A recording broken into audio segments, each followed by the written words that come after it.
बात करते हैं विकास और सिमरन की। Now both of these are working in Gurgaon. उनकी नई नई शादी हुई है। विकास इज अर्निंग 42 lakhs और सिमरन का 35 lakhs का पैकेज है।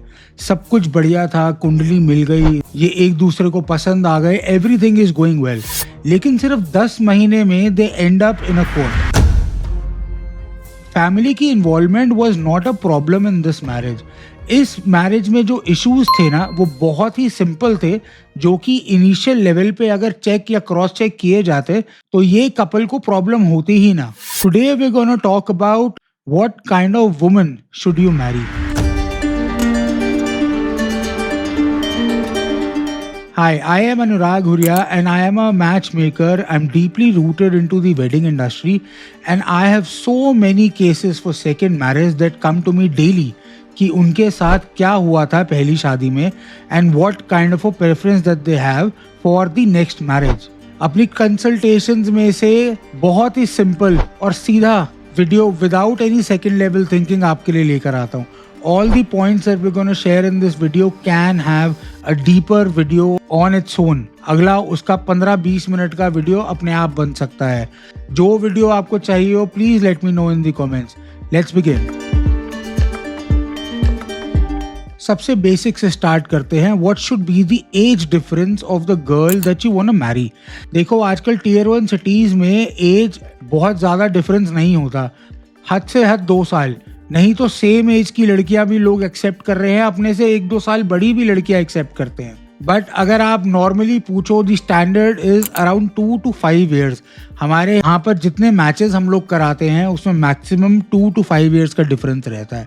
और ये प्रैक्टिकली भी बहुत अच्छा है क्योंकि एक सर्टेन अथॉरिटी आती है मेल के पास। इससे ज्यादा अगर डिफरेंस आएगा ना तो in this fast evolving world ये ऑलमोस्ट एक जेनरेशनल गैप हो जाता है। दोनों, अगर लड़की बड़ी है या लड़का बड़ा है, दोनों में बहुत ज्यादा गैप हो जाता है और थिंकिंग में काफी डिफरेंस आ जाता है। आई वुड सजेस्ट कि अगर आप अपने लिए लड़की देख रहे हैं तो सिमिलर एज से 5 साल के गैप के बीच में ही ढूंढिए।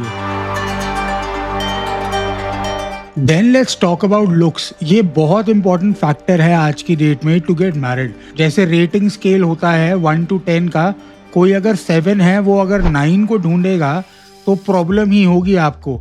7 could marry an 8 or a 6। वो 9 और 10 पे जाएगा तो काफी ज्यादा मिसमैच हो जाएगा, which further leads to insecurity, checking the phones और 100 चीजें होती हैं। इस पे एक अलग से पूरा वीडियो बन सकता है, अगर आपको चाहिए तो मुझे बताइएगा। लुक्स आपके बराबर की होनी चाहिए, या 19-20 ऊपर या 19-20 नीचे। बहुत ज्यादा हाई और अनरियल एक्सपेक्टेशंस मत रखिएगा इस वाली चीज से। अपने किसी बहुत ही अच्छे दोस्त को बोलिएगा कि आपको बताए कि आपकी लुक्स कैसी है। अपने बारे में बहुत लोगों को भ्रम भी हो सकता है, कुछ गलत फहमियां भी हो सकती हैं, विच इज़ एब्सोल्युटली नॉर्मल, इसमें कोई बड़ी बात नहीं है। But then ask them to analyse, क्योंकि जो अच्छा दोस्त होता है ना वो मुंह पे गाली भी दे सकता है। आपकी माँ आपको नहीं बताएगी, वो तो कहेगी मेरा सुंदर बच्चा है। Ask someone who is practical, do not ask your father as well, क्योंकि आपके पापा तो आपको डिग्रेड ही करेंगे। वो कहेंगे भाई तू रहने दे, तेरे से नहीं होगा। So look for a friend और अ कजन और अ ब्रदर और अ सिस्टर। वो आपको रियलिस्टिक एक्सपेक्टेशन सेट करके देंगे। And whenever you find a match जो आपको पसंद आए, consult with your family as well. ये आज की डेट में बहुत बड़ा इशू है, वर्किंग और अ नॉन वर्किंग वुमन। आपकी फैमिली का जो स्टाइल है ना रहने का, ये उसके ऊपर काफी हद तक डिपेंड करता है। For a guy who belongs to a business class family, उसको वर्किंग वुमन शायद नहीं चाहिए हो, क्योंकि उसकी फैमिली में पैसे की तो कोई दिक्कत नहीं है, उनको घर मेंटेन करने के लिए कोई चाहिए। Whatever your decision is, ये अपफ्रंट आप डिस्कस करें शादी से पहले, if a girl wants to work और नॉट। जरूरी नहीं है सबको हाइपर इंडिपेंडेंट ही होना है, क्योंकि if you are going into a business class family, the finances are gonna be tight. आपको इंडिविजुअल पॉकेट मनी मिलेगा। ऐसा नहीं है कि आपकी 50-60 हज़ार सैलरी होगी, डिपेंडिंग कि उस फैमिली का कितना कैलिबर है, आपको उस हिसाब से पॉकेट मनी मिलता है। And it is for the boys as well, वो लड़कों को भी उतना ही पॉकेट मनी मिलता है बिजनेस क्लास फैमिलीज में। Then if you marrying someone who is working for a company या सैलरी पर है, तब ये काफी इंपॉर्टेंट डिस्कशन है कि आप डिस्कस करें कि भैया जॉब करनी है शादी के बाद कि नहीं करनी है। Some girls are okay with it, some girls are not. आजकल most of the women are independent. कुछ एग्जाम्स की प्रिपरेशन कर रही हैं जब तक उनकी शादी नहीं हो रही। आई वुड से वो टाइम पास है कि कुछ तो बताएं कि क्या कर रहे हैं भैया, कुछ ना कुछ तो रिज्यूमे में लिखना होता है ना। शादी वाले रिज्यूमे की बात कर रहा हूँ मैं, बायोडेटा की। मैं अगर अपनी कंसल्टेशन से आपको बताऊं तो I always prefer giving my clients a working woman, क्योंकि अगर एक महिला काम कर रही है, she is well integrated into the society, उसको पैसे का दर्द पता है, पैसे की कीमत पता है। Her happiness is not gonna be dependent on you, वो आपके ऊपर लटकेगी नहीं। You would be more of a team rather than कि आप एक आदमी को कंधे पे उठा के चल रहे हैं। A lot of married men, if they are listening to this, they would relate to this कि वाइफ हर चीज़ के लिए अगर आपके ऊपर डिपेंडेंट होती है ना, तो आपके पास हज़ार काम है करने के लिए। आपको जॉब पर भी जाना है, आपको बिल्स भी पे करने हैं, आपको हर चीज़ मेंटेन भी करनी है। एक और चीज़ आपके सर पे आ जाए कि मुझे मार्केट लेके जाओ, मुझे यहाँ पर जाना है, बच्चे को स्कूल लेके जाओ, उसको लेकर आओ, मुझे ड्राइविंग नहीं आती, मेरे में कॉन्फिडेंस नहीं है। There are a lot of things that come with this. Again this would require another entire video for this, लेकिन I would still tell you to marry a working woman. अगर तो financial कोई दिक्कत नहीं है तो क्लियर हो आप, और बिल्कुल शादी से पहले ये पॉइंट अच्छे से क्लैरिटी से डिस्कस करें। And if you can not accept a working woman और आपको वर्किंग नहीं चाहिए तो बाद में देख लेंगे मत कीजिएगा, ये उसी टाइम क्लियरली बताइएगा, क्योंकि ये बहुत बड़ा रीजन है फ्रिक्शन का after marriage. First year of the marriage जैसे ही खत्म होती है, एक्साइटमेंट, डिनर्स, पार्टीज खत्म होती हैं, तो लल पीरियड स्टार्ट सेटिंग इन। उसके बाद marriages go for a toss just because of this. तो please be very careful about this point. पहले ज़माने में ना सिर्फ ख़ानदानी परिवारों में आपस में शादी हुआ करती थी। उसके बाद विलेजेस में बैकग्राउंड चेक्स हुआ करते थे, और शहरों में जो बच्चे रह रहे हैं वो आपस में शादी कर लिया करते थे। आज की डेट में सोशल मीडिया के ज़माने में where you meet through dating apps plus आपके ऑनलाइन मैरिज प्लेटफॉर्म जैसे शादी.com हो गया, जीवनसाथी.com हो गया, तो ये चीज़ बहुत ज़रूरी होती है कि आप फैमिली और उसका बैकग्राउंड चेक ज़रूर करें। इसमें हर एस्पेक्ट को आपको देखना होता है। फाइनेंशियल्स आपको देखने हैं, फैमिली के ऊपर डेट है कि नहीं है, फैमिली की मार्केट में रेपुटेशन क्या है, कितने मेंबर्स हैं, कोई मैरिड है, कोई अनमैरिड है, कोई डिवोर्स्ड है। ये भी बहुत बड़ा इशू आता है शादियों में। तो फैमिली और उसका बैकग्राउंड चेक करना बहुत ज़रूरी है आज की डेट में। इसके पीछे another big reason is rise of criminal cases as well. कई फैमिलियां बाय पैटर्न आर क्रिमिनल्स, ये बहुत जगह देखने को मिला है। We have thousands of cases today जो कि फैमिली के पैटर्न्स पे दिखता है। ऐसे भी केसेस हैं कि लड़की बेचारी अकेली है, मदर सिंगल है, कोई पार्लर चला रही हैं। I am not stereotyping this, but the father is absent in the family या he is passed away, they would try to milk you and your family after marriage. मैंने ऐसे हजारों cases देख लिए हैं। So please be careful when you choosing a family. अपने आसपास के बराबर की फैमिली से आपको शादी करनी है। उनका स्टेटस और आपका status should almost be equal.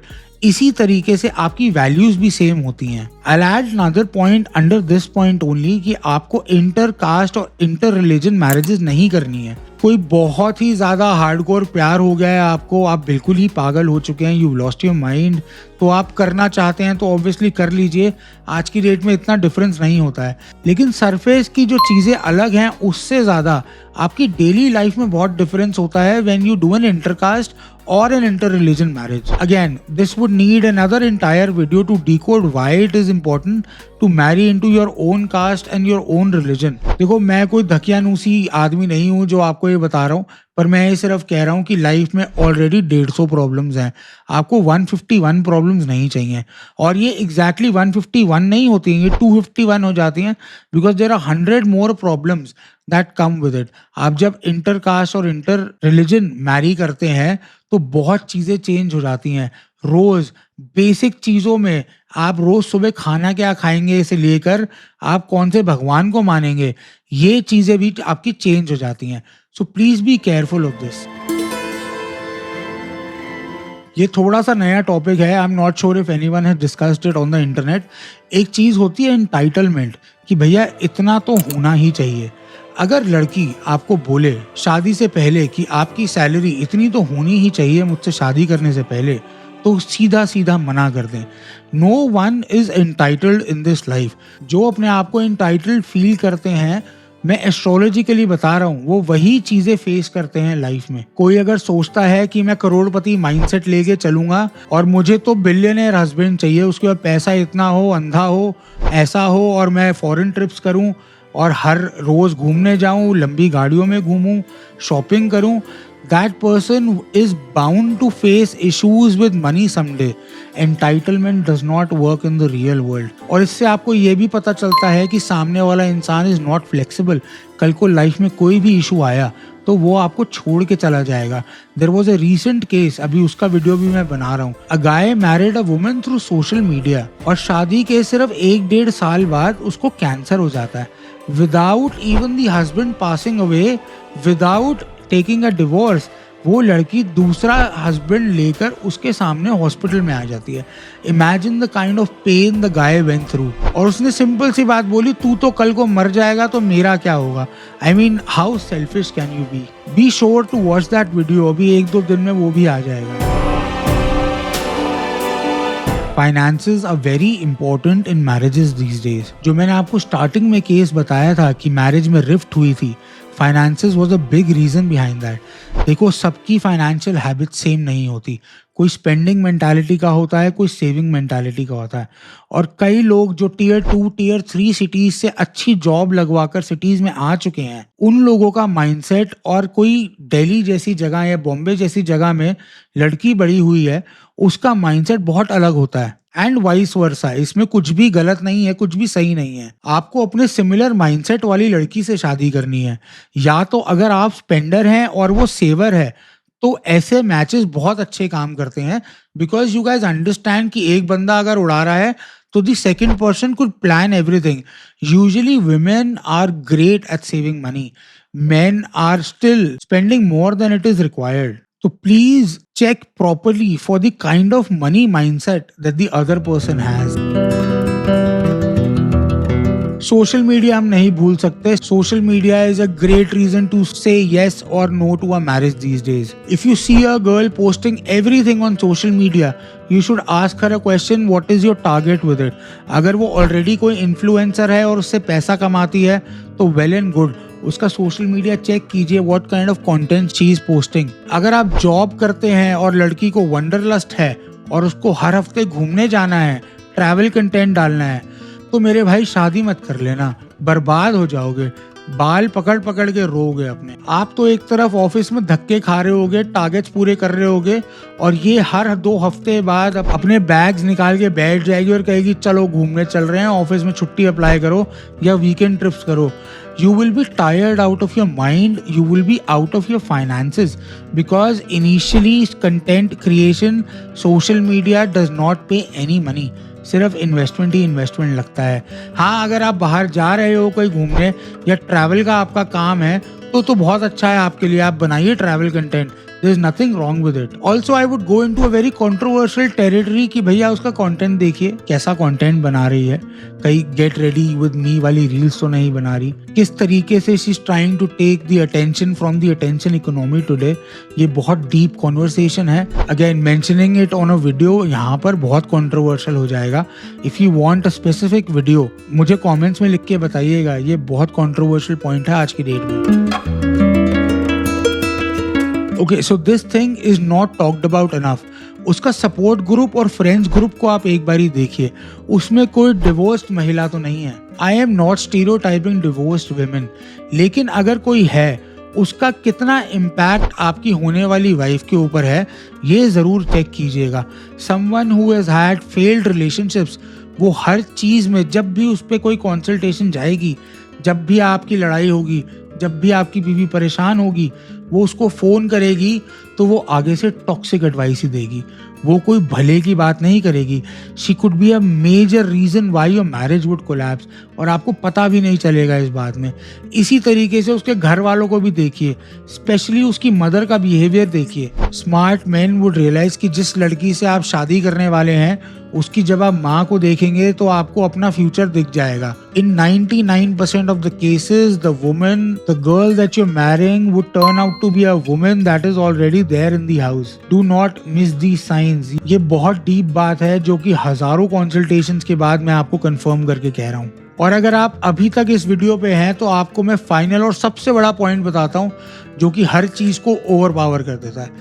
Feeling आनी चाहिए। जिस लड़की को देख के आपका दिल धड़के, जिससे आप प्यार कर सकें, उससे शादी कीजिएगा। अगर आप कैलकुलेशन और बिजनेस डील करके शादी करेंगे ना तो वैसे भी आपको शादी में कुछ मजा नहीं आएगा। There are so many people who fall in love with each other, जो आपका वेटिंग पीरियड होता है उसमें रोका हो गया आपका और शादी होनी है 8 महीने बाद। इस पीरियड में people actually fall in love. Initial attraction is really important. Chemicals आपके काम करने चाहिए। You should be attracted to the woman that you want to marry. आपकी बॉडी आपको बताएगी, आपके फेरोमोन्स आपको बताएंगे। लड़की को देख के आप कैसा फील करते हैं, you would actually light up. Your emotions, your eyes, everything would light up. तो प्यार को मत भूलिए, प्यार is very important in life. देखो, I try and create content जिसमें कलेश ना हो। थोड़ा बहुत कलेश तो जरूरी भी है लाइफ में, उसके बिना लर्निंग और क्लैरिटी नहीं मिलती। लेकिन I would still say if you are a hopeless romantic तो इस साइड को अपनी मत छोड़िए। जब आपको फीलिंग आए किसी से और सामने वाले को भी आए तब शादी कीजिए। अनदर इम्पोर्टेंट थिंग इज कि इसके बाद आप प्री मैरिटल काउंसलिंग जरूर लीजिए। I would start teaching pre marital counselling. ये 6 पिलर्स के ऊपर बनी है जो आपका हर एस्पेक्ट ऑफ मैरिज कवर करता है। मैरिड लाइफ किस तरीके से चलेगी आपके, इसके ऊपर डिपेंड करता है।